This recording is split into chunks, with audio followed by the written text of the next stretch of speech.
بسم الله الرحمن الرحيم. السلام عليكم ورحمة الله وبركاته. مرحبا بكل الإخوة والأخوات، مرحبا بالجميع. النهاردة حبايب قلبي أنا عملت نوعين من الزبدة. عملت الزبدة الفلاحي المصري وعملت الزبدة الصفراء النيوزيلندي، وطلعت تحفة تحفة تحفة. الاتنين طلعوا أحلى من بعض وهتشوفوهم إن شاء الله. الأول نسمي الله ونصلي على الحبيب ونشوف مكوناتنا إيه وعملناها إزاي. بسم الله الرحمن الرحيم. اللهم صل على النبي. اول حاجه هنا حبايب قلبي عايزين نحارب ارتفاع الاسعار وجشع التجار. دي اول حاجه. انا بديت اعمل الحاجه بتاعتي عشان خاطر الاسعار بقت فعلا يعني حاجه فوق الخيال. يعني معرفش ليه التجار حسبي الله ونعم الوكيل فيهم صراحه. مش هقول غير كده، هقول حسبي الله ونعم الوكيل في اللي يستغل الناس بس. تعالوا بقى نشوف المكونات بتاعتنا ايه. بسم الله ما شاء الله. عندي 300 جرام زبده صفراء اللي هي نيوزيلندي. طبعا اول مره بس اللي بشتري 300 جرام، وبعدين و300 جرام لبن طازه. اجيب اللبن واغليه وابيته وبعدين اشتغل بيه تاني يوم. تمام. لازم يكون اللبن بارد في التلاجة. يبقى انا عندي 300 جرام زبده، 300 جرام لبن بارد بس لبن طازه، و300 جرام زيت، معلقه كبيره خل، معلقه كبيره عصير ليمون، رشه ملح بسيطه جدا. بصوا المكونات بسيطه ازاي، وادتني كيلو من الزبده ما شاء الله. لو رحنا نشتريه بكام؟ بسم الله الله اكبر. ده هينطبق يا جماعه على الزبده الفلاحي اللي هي الجاموسي المصري. برضو نقدر هنشيل الزبده الصفراء ونحط بس الزبده الفلاحي. هي اول مره بس بنشتري 300 جرام وبعد كده بناخد من الجزء ده. هقول لكم ازاي دلوقتي. بنعمل ايه؟ بناخد كوبايه اللبن مع معلقه الخل مع معلقه عصير ليمون مع رشه الملح البسيطه، وبنحطهم في الخلاط ونخفقهم جامد لحد ما اللبن بتاعنا بيتقل وبيعمل فوم معانا. تمام.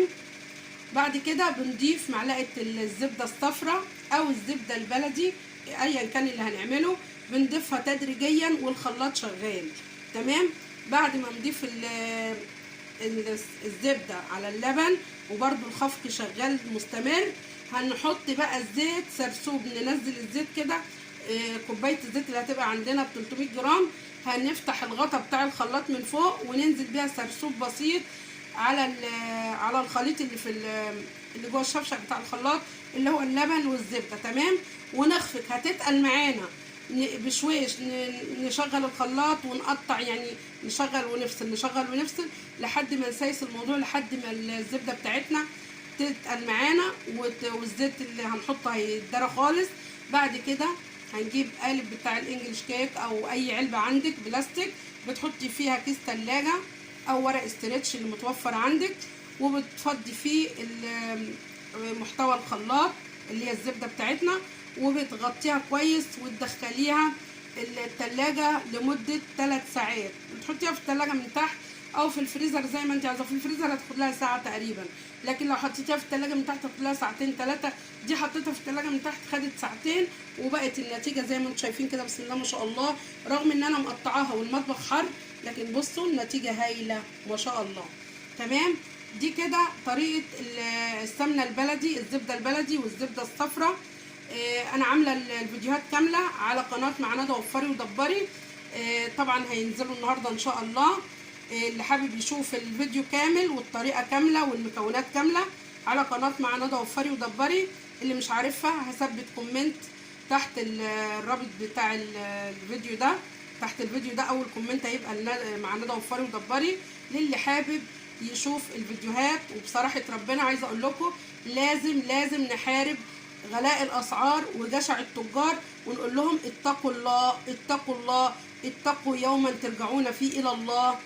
دلوقتي في ازمه في الرز جامده، والناس التجار شايلين الرز ومش عايزين ينزلوه الا لما الاسعار تغلى، لما لدرجه ان كيلو الرز وصل 20 جنيه. والله حرام عليهم، هيتسألوا امام الله. كل بني ادم عمل حاجه زي كده هيتسأل امام الله. بقول لهم اتقوا الله اتقوا يوما ترجعون فيه الى الله، وان شاء الله هنختصمكم قدام ربنا على اللي انتوا عاملينه. سكر غلي، زيت كيلو الزيت بقى ب 48 جنيه، كيلو السمنه البلدي الزبده البلدي وصل 280 جنيه، اغلى من كيلو اللحمه. ليه يعني؟ حرام بجد بجد. يعني افترى على الغلابه، افترى على الناس، حرام. مش ممكن يكون ارتفاع الاسعار الجنوني ده يعني حاجه الواحد مش قادر يستحملها صراحه. كان الله في عون الناس. ودلوقتي يا حبايب قلبي نعمل بقى ايه؟ كل حاجاتنا في البيت. وزي ما انتم شايفين كده كيلو من الزبده بحاجات بسيطه جدا، وما شاء الله النتيجه هايله. يعني كل اللي هنحسبه كوبايه اللبن، كوبايه الزبده اول مره.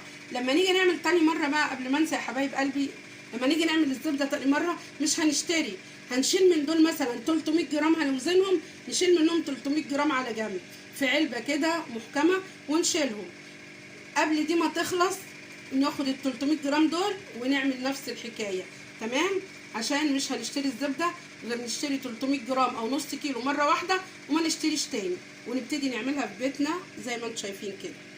واسفه ان كنت اطلت عليكم، ولكن اللي حابب يشوف المحتوى على قناه مع ندى وفري ودبري، مرحبا بالجميع، مرحبا بكل الاخوه والاخوات. يا رب الفيديو يعجبكم وينور رضاكم، في حفظ وامان الله. السلام عليكم ورحمه الله وبركاته.